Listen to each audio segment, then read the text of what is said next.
Agama dan pemerintah sulit untuk dipisahkan ya. Maka itu malam ini tema kita adalah hubungan Kristen dan pemerintah. Saudara-saudara, sejak kekristenan berkembang, di mana orang-orang Kristen mendapat penganiayaan, tetapi Injil Kristus terus diberitakan oleh orang-orang percaya. Di dalam zaman kekuasaan Romawi, Injil mendapat halangan tantangan, tapi para pengikut Yesus dengan berani mereka terus memberitakan Injil di wilayah kekuasaan Romawi, juga bahkan sampai di Afrika Utara, kemudian ke Asia Kecil, Turki, mungkin ke Asia Timur pada abad ketiga sampai ke abad ketiga dan empat dan seterusnya. Nah, kemungkinan pada abad ketiga dan empat, saudara, ada Injil belum sampai ke Asia Timur ya, ke Cina ya kita mengatakan, Asia Tenggara, belum sampai ke Jepang, belum sampai ke Indonesia, dan mungkin juga belum sampai ke Amerika dan juga Amerika Latin ya.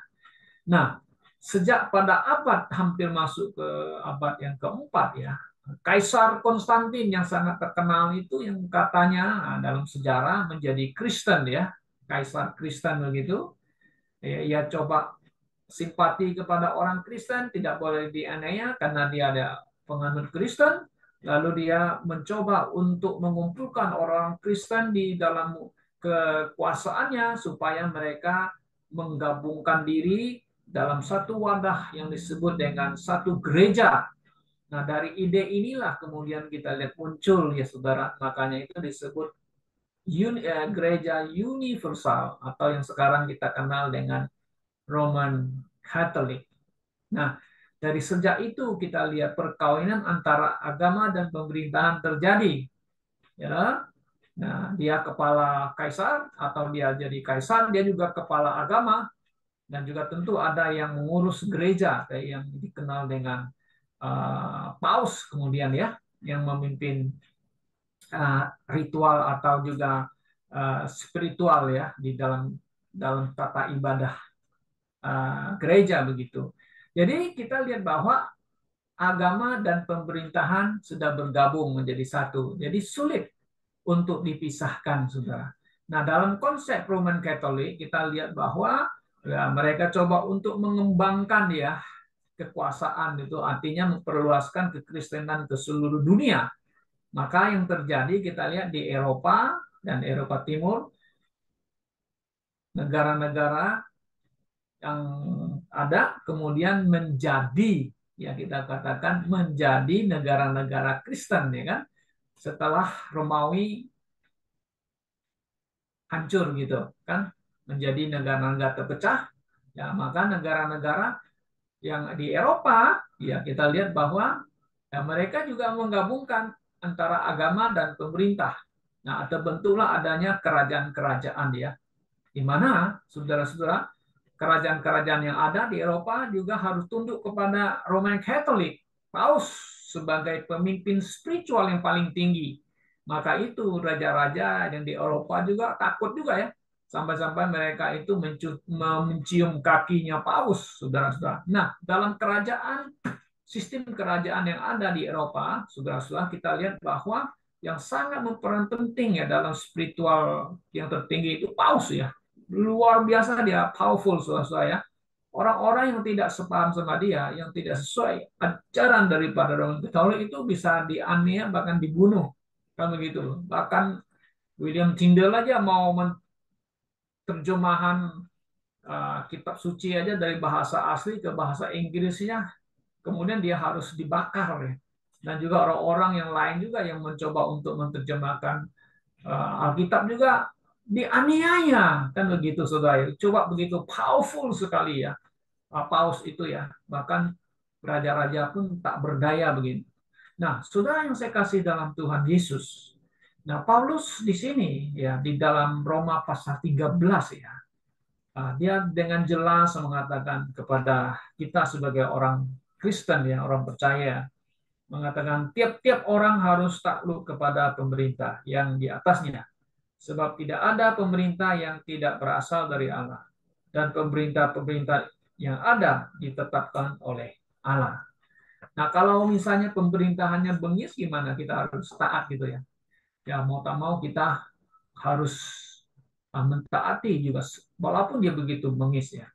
Nah, untuk kita mengerti, memahami hubungan kita sebagai orang Kristen dan dengan pemerintah, saudara-saudara, atau kerajaan, ya, kita perlu mengetahui dulu sistem-sistem kerajaan atau pemerintah yang pernah ada ya, yang muncul ya, saudara-saudara. Yang pertama kita lihat ada namanya sistem kerajaan teokrasi. Nah, apa itu kerajaan teokrasi ya? Kerajaan teokrasi itu bentuk pemerintahan di mana prinsip-prinsip ilahi memegang peranan penting, ya, memegang penting, menjunjung tinggi dan berpedoman pada prinsip spiritual ya, atau ilahi, dan merupakan bentuk identitas yang lebih absolut dalam sistem agama negara. Nah, ini yang kalau kita lihat di dalam Alkitab dengan jelas bahwa contohnya adalah umat Israel. Ya, ketika dipimpin oleh Musa, Saudara, ya, Tuhan memakai Musa memimpin mereka. Nah, ini adalah namanya sistem teokrasi di mana Allah yang absolut yang memimpin umat Israel melalui Musa. Jadi Musa mendapat perintah, mendapat namanya apa? Sabda dari Tuhan harus memimpin bangsa ini, bagaimana caranya? Jadi itu adalah namanya teokrasi, sangat jelas. Ya, Musa yang harus menghadapi umat Israel, tapi cara-cara perintah-perintah datangnya daripada Allah sendiri, Saudara. Nah, kemudian teokrasi ini pernah di apa nama itu ditiadakan semenjak orang Israel meminta seorang raja dari Nabi Samuel. Nah, saudara masih ingat kan? Dan mereka menolak namanya bentuk teokrasi. Ya, nggak mau. Kami maunya ada seorang raja seperti bangsa-bangsa lain. Oke, Tuhan bilang, oke, saya kasih. Nah, kasih Saul. Saul kemudian nggak taat, akhirnya ganti Raja Daud. Nah, sejak itulah dimulai namanya Israel itu adalah kerajaan monarki, kita mengatakan. Nah, ini makanya ada dua bentuk kan, teokrasi kemudian monarki. Nah, monarki itu yang kita lihat di Alkitab dengan jelas ya. Silih berganti, satu raja ganti lain, ganti terus ya. Nah, ini pun pernah dipraktekkan ya. Seperti negara Arab juga ada namanya monarki, kemudian juga dipraktekkan oleh Inggris ya, monarki ya. Tapi nanti monarki yang di Inggris berubah ya menjadi demokrasi, kita mengatakan ya. Nah, ada istilahnya monarki tidak absolut, ya kan, yang agak demokrasi sudah banyak berubah. Dulu kan absolut ya, raja menjadi semua menentukan segala sesuatu. Nah, akhirnya kan ada namanya demokrasi ya, bahwa raja ratu Inggris hanya kepala negara, tapi yang memimpin pemerintah itu adalah perdana menteri, kita lihat ya, prime minister ya. Nah, prime minister ini dipilih oleh rakyat, maksudnya mewakili parlemen. Ya, parlemen yang coba untuk berkampanye, untuk mempromosikan mereka punya partai. Lalu kalau menang partainya, maka dari partainya yang sudah terbentuk akan pilih siapa yang jadi calon perdana menteri dan harus disetujui oleh raja atau ratu. Nah, ini Inggris yang kita kenal ya. Nah, kalau di Arab beda lagi. Yang adalah dia monarki absolut jadi. Jadi raja yang menguasai semuanya ya. Dia tidak ada perdana menteri kalau tidak salah, nggak ada ya. Hanya raja. Tapi dia ada pangeran ya dan sebagainya yang berkuasa di dalam monarki absolut itu. Nah, kemudian juga ada namanya negara demokrasi. Demokrasi langsung atau juga demokrasi perwakilan. Nah, demokrasi langsung itu Amerika Serikat yang permulaan di dunia ini, negara yang menerapkan namanya demokrasi ya. Nah, di Amerika dipilih langsung presidennya oleh rakyatnya sendiri.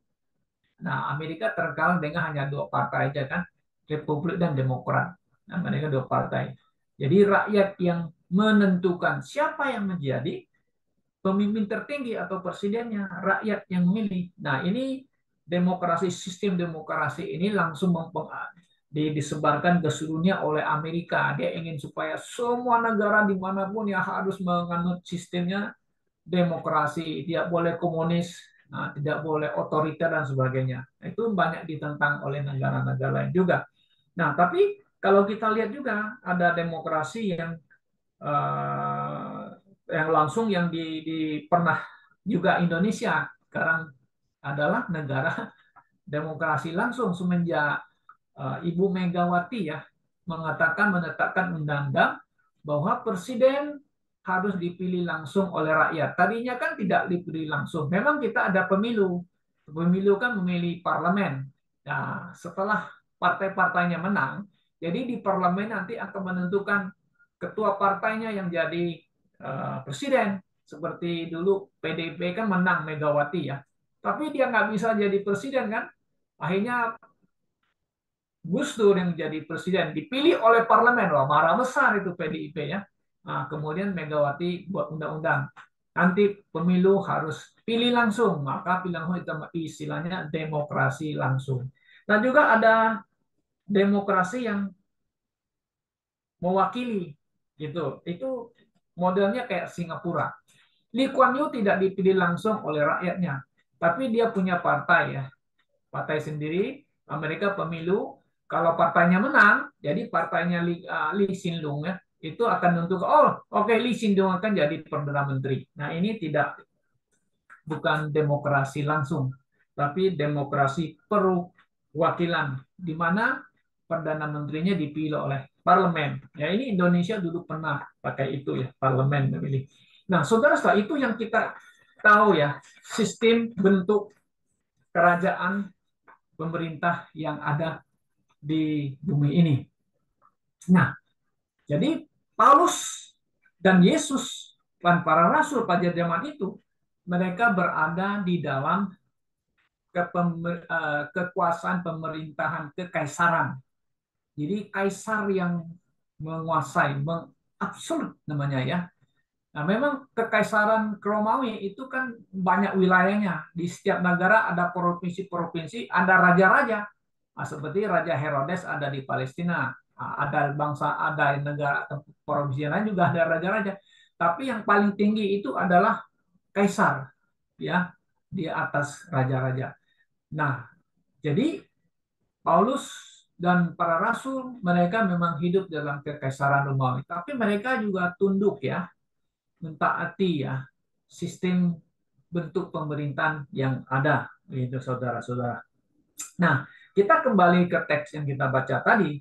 Nah, di sini jelas sekali ya, Paulus mengatakan ya, kita bisa ambil kesimpulan saudara, bahwa orang Kristen, kita orang Kristen, bahkan bukan Kristen pun harus ya tunduk kepada pemerintahan dan taat hukum yang ada. Nah, kalau kita baca ayat 2 dan 3 mengatakan, sebab itu barang siapa melawan pemerintah, ia melawan ketetapan Allah.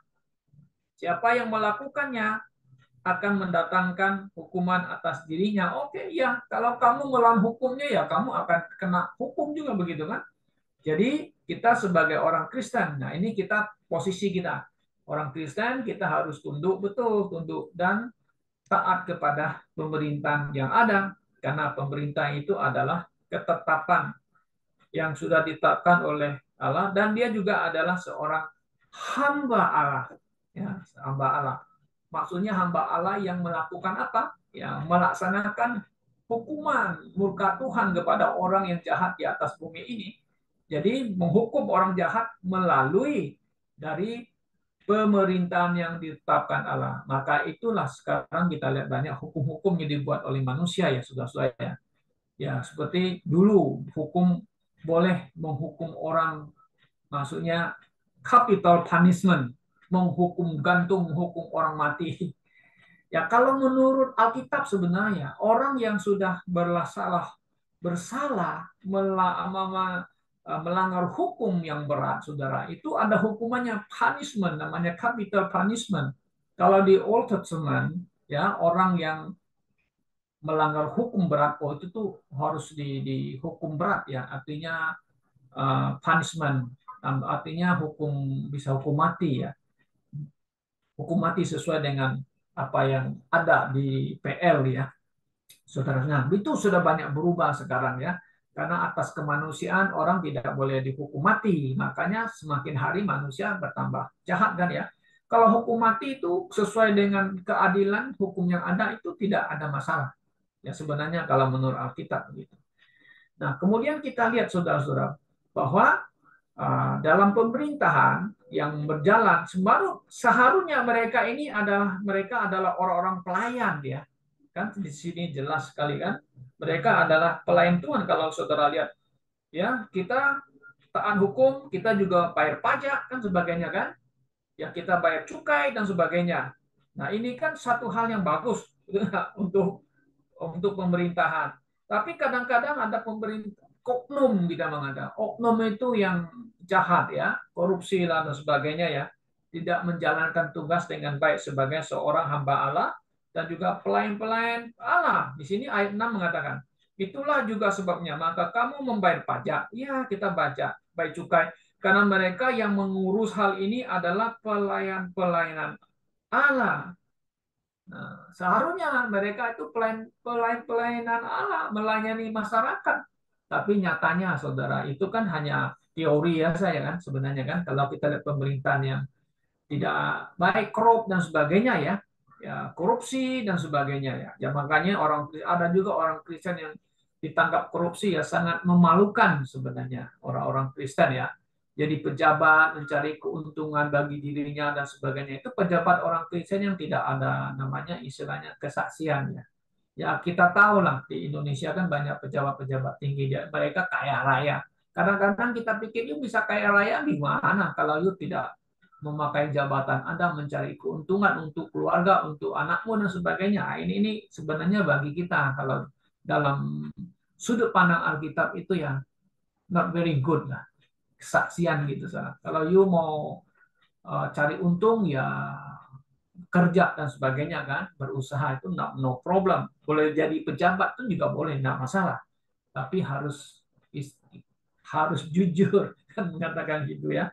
Nah, saudara, jadi kita lihat Alkitab dengan jelas, Paulus dengan jelas ya, mengatakan mengajar kepada kita, menasih kita tunduk dan taat kan begitu. Nah, kemudian begini, kita lihat dia, orang Kristen boleh protes nggak? Boleh. Kalau kita lihat, Paulus sendiri memberikan contoh. Dia protes dan dia naik banding. Wah, luar biasa Paulus ini ya. Nah, coba kita lihat di Kisah Para Rasul pasal 12. Pasal 22. Maaf ya. Kisah Para Rasul pasal 22 ayat 25. Nah, coba kita baca ayat 25. Ya, di sini dikatakan Paulus mengatakan, tetapi ketika Paulus ditelantangkan untuk disesah, berkatalah ia kepada perwira yang bertugas. Nah, di sini, bolehkah kamu menyesah orang atau menyesah seorang warga negara Rom apalagi tanpa diadili?